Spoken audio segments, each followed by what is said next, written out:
ओम शांति।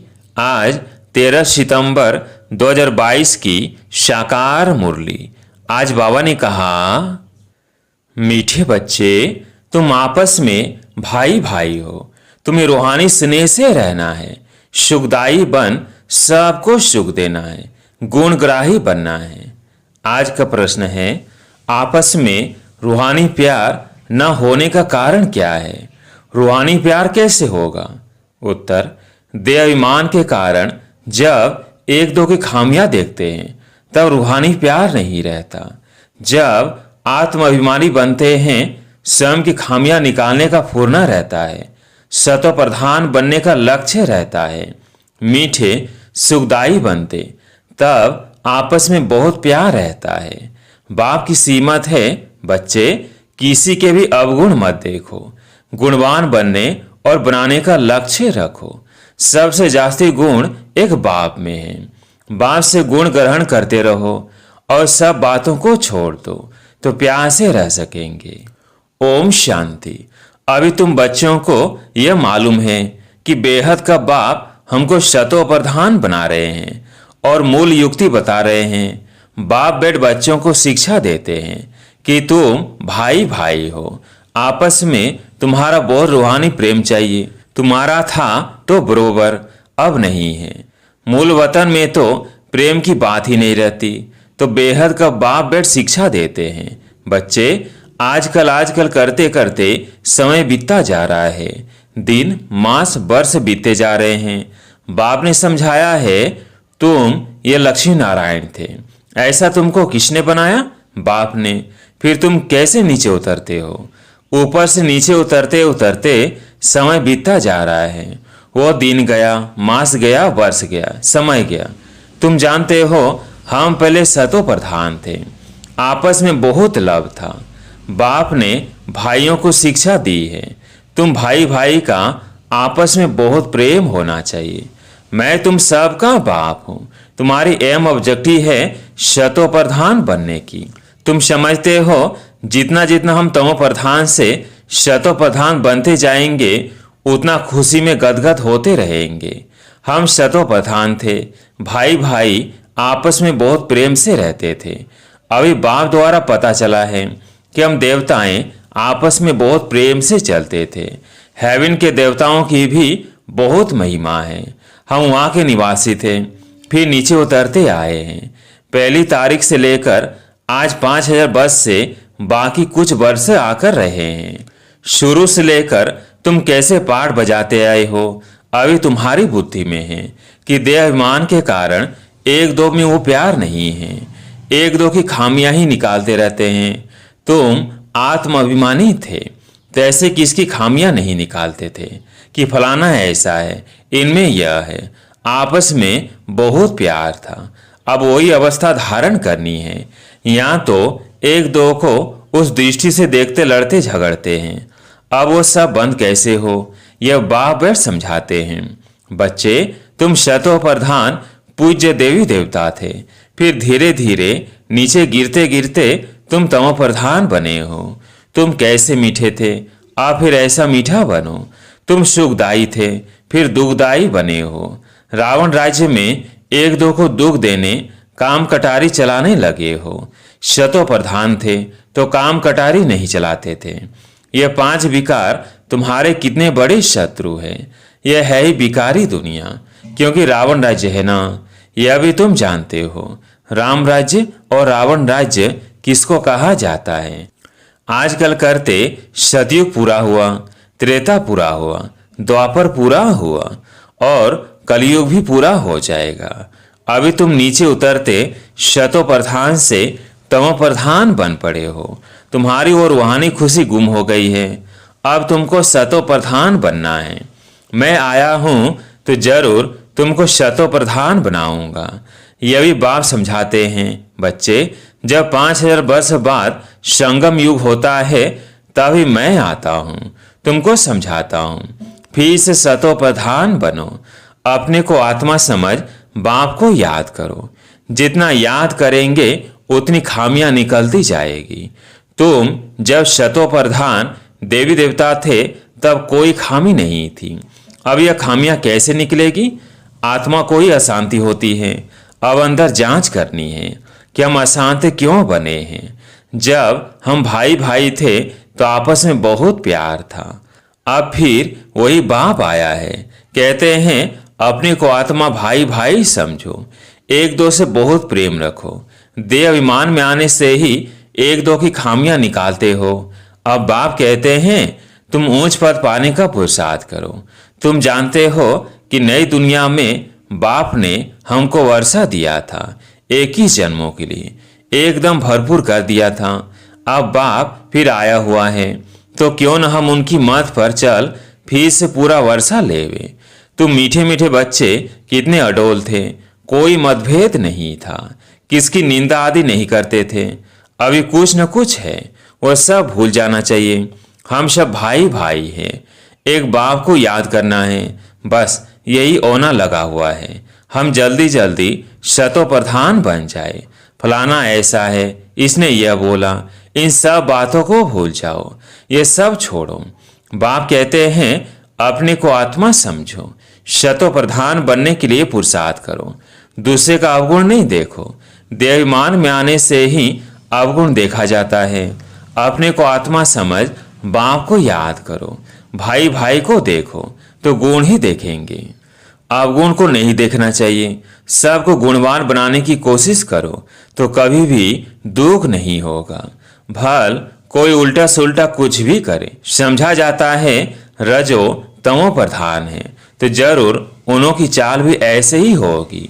अपने को देखना चाहिए कि हम कहाँ तक शतो प्रधान बने हैं।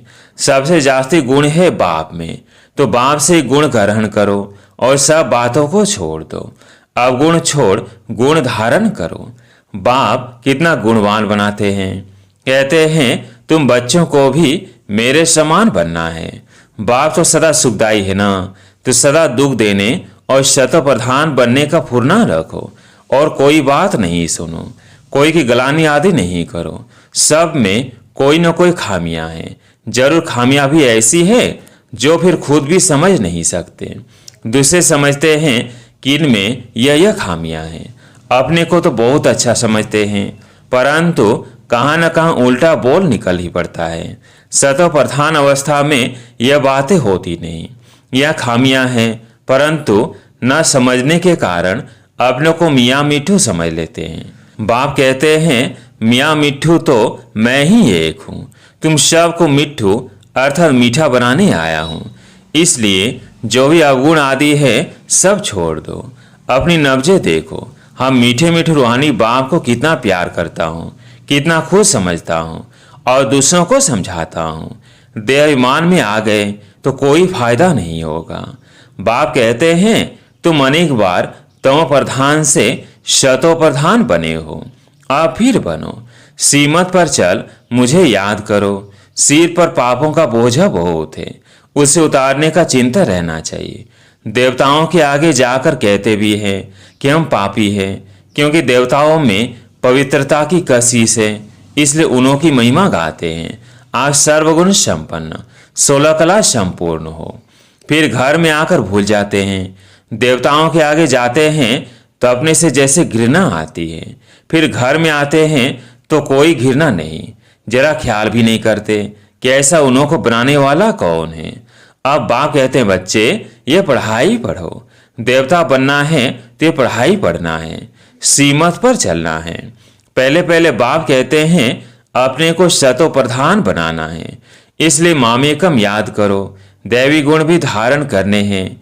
भाई भाई समझ एक बाप को याद करो, बाप से वर्षा लेना है, यह भी बुद्धि में है। लोग उनकी स्तुति करते फिर दूसरे तरफ उनकी गलानी भी करते, क्योंकि जानते ही नहीं हैं। कहते हैं कुत्ते बिल्ली में हैं, सब में परमात्मा के रूप है। जितना हो सके कोशिश करनी है बाप को याद करने की। भल आगे भी याद करते थे, परंतु वो थी व्यभिचारी याद, बहुतों को याद करते थे। अब बाप कहते हैं अव्यभिचारी याद में रहो, सिर्फ मामेकम याद करो। भक्ति मार्ग में जिसको तुम याद करते आए हो सब अभी तमो प्रधान हो गए हैं। आत्मा तमो प्रधान है तो खुद तमो प्रधान को याद करते हैं। अब ही शतो प्रधान बनना है, वह भक्ति ही नहीं जो याद करना पड़े। बाप समझाते हैं, बच्चे बस यही फुरना रखो कि हम शतो प्रधान कैसे बने। ज्ञान तो बहुत सहज है, बैच पर भी तुम समझा सकते हो। यह बेहद का बाप है, इनसे वर्षा मिलता है। बाप सौर की स्थापना करते हैं, सो तो जरूर यहाँ होगा ना। शिव जयंती माना स्वर्ग जयंती। देवताएं कैसे बने? इस पुरुषोत्तम संगम युग पर इस पढ़ाई से ही बने हैं। सारा मदार पढ़ाई और याद पर है। याद की यात्रा में रहने से फिर और बातें भूल जाती है। बाप समझाते रहते हैं, बच्चे देह अभिमान छोड़ो, कोई की खामियों को देखना नहीं है। फलाना ऐसा है, यह करता है, इन बातों से कोई फायदा नहीं, टाइम वेस्ट हो जाता है। तमो प्रधान से शतो प्रधान बनने में बहुत मेहनत है। विघ्न भी पड़ते हैं, पढ़ाई में तूफान नहीं आते जितना याद में आते हैं। अपने को देखना है कि हम कहाँ तक बाप की याद में रहते हैं, कहाँ तक हमारा लव है। लव ऐसा होना चाहिए बस बाप से ही चिटके रहे। वाह बाबा, आप हमको कितना समझदार बनाते हो। ऊंच तो ऊंच आप हो, फिर मनुष्य सृष्टि में भी आप हमको कितना ऊंच बनाते हो। ऐसे ऐसे अंदर में बाप की महिमा करनी है। बाबा आप तो कमाल करते हो, खुशी में गदगद होना चाहिए। कहते हैं ना, खुशी जैसी खुराक नहीं। तो बाप के मिलने के भी खुशी होती है। इस पढ़ाई से हम यह बनेंगे, बहुत खुशी होनी चाहिए। बेहद का बाप, सुप्रीम बाप हमको पढ़ा रहे हैं। बाबा कितना रहम दिल है। भल आगे भी भगवानुवाचक से सुनते थे, परंतु झूठ होने कारण दिल से लगता नहीं था। ठीक कर भीतर में भगवान है, फिर वाच कैसे करेंगे? तुम्हारी बुद्धि में बहुत नई नई बातें हैं जो और किसकी बुद्धि में नहीं है। आगे चल तुम्हारा दैवी झाड़ बढ़ता जाएगा। बाप कहते हैं कि सबको पैगाम दो कि अपने को आत्मा समझ बाप को याद करो तो तुम्हारे विकर्म विनाश होंगे। तुम विश्व के मालिक बन जाएंगे और कोई धर्म स्थापक ऐसे कह नहीं सकता। इसलिए उनको पैगंबर, मैसेंजर भी कह नहीं सकते। पैगाम तो एक बाप ही देते हैं कि माँ में कम याद करो तो शतो प्रधान बन जाएंगे और शतो प्रधान दुनिया में आ जाएंगे। यह बाप का पैगाम। सब जगह पैगाम लिख दो, सारा मदार इस पर है। यूरोपियन लोगों के लिए इस चक्र और झाड़ में सारी नॉलेज है। उनको यही बताना है कि वर्ल्ड की हिस्ट्री ज्योग्राफी कैसे रिपीट होती है, तो वंडर खाएंगे। अमरनाथ बाबा ये सच्ची अमर कथा सुना रहे हैं अमरपुरी में ले जाने के लिए। वो है अमर लोग और यह है नीचे मृत्यु लोग। सीढ़ी है ना, अभी हम ऊपर जाते हैं फिर नंबर 1 आएंगे। हमेशा समझो कि शिव बाबा सुनाते हैं, उनको याद करते रहो तो भी खुशी रहेगी। शिव बाबा इनमें प्रवेश कर तुम बच्चों को पढ़ाते हैं। यह वंडरफुल युगल। बाबा इनको कहते हैं यू आर माई वाइफ। तुम्हारे द्वारा मैं अडॉप्ट करता हूँ। फिर माताओं को संभालने के लिए अडॉप्ट किए हुए बच्चों से एक को मुकर्रर रखते हैं। यह ब्रह्मपुत्र सबसे बड़ी नदी है। तमेव मातस्य पिता इनको कहते हैं। बाबा खुद कहते हैं, हम चलते फिरते बहुत खुशी से बाप को याद करता हूँ। याद में कितना भी पैदल करो, कभी थकेंगे नहीं। जितना याद करेंगे उतना चमक आती जाएगी। खुशी में तीर्थों पर कितना दौड़ दौड़ कर ऊपर जाते हैं। वो तो है सब भक्ति मार के धक्के। यह भी खेल है, भक्ति है रात। अब तुम्हारे लिए दिन होता है। अच्छा, मीठे मीठे सिकिलधे बच्चों प्रति माता पिता बाप दादा का याद प्यार और गुड मॉर्निंग। रूहानी बाप की रूहानी बच्चों को नमस्ते। हम रूहानी बच्चों की रूहानी बाप दादा को याद प्यार गुड मॉर्निंग नमस्ते नमस्ते। धारणा के लिए मुख्य सार। पहला पॉइंट, बाप से ऐसा लव रखना है जो एक बाप से ही सदा चटके रहे। दिन रात बाप की महिमा करनी है, खुशी में गदगद होना है। दूसरा पॉइंट, एक बाप की अभिविचारी याद में रह शतो प्रधान बनना है। कभी भी मियाँ मिठू नहीं बनना है, बाप के समान मीठा बनना है। आज प्यारे मीठे बाबा का वरदान, पवित्रता के फाउंडेशन को मजबूत कर अतिंद्रिय सुख का अनुभव करने वाले संपूर्ण और संपन्न भव। पवित्रता के फाउंडेशन को मजबूत कर अतिंद्रिय सुख का अनुभव करने वाले संपूर्ण और संपन्न भव। ब्राह्मण जीवन का फाउंडेशन पवित्रता है। ये फाउंडेशन मजबूत है तो संपूर्ण सुख शांति की अनुभूति होती है। यदि अतिंद्रिय सुख व स्वीट साइलेंस का अनुभव कम है तो जरूर पवित्रता का फाउंडेशन कमजोर है। यह व्रत धारण करना कम बात नहीं है। बाप दादा पवित्रता के व्रत को पालन करने वाली आत्माओं को दिल से दुआओं सहित मुबारक देते हैं। इस व्रत में संपूर्ण और संपन्न भाव का वरदान प्राप्त करने के लिए व्यर्थ सोचने, देखने, बोलने और करने में फुल स्टॉप लगाकर परिवर्तन करो। आज के स्लोगन, सदा एक के अंत में खोए हुए रहना यही एकांतवासी बनना है। सदा एक के अंत में खोए हुए रहना यही एकांतवासी बनना है। अच्छा, ओम शांति।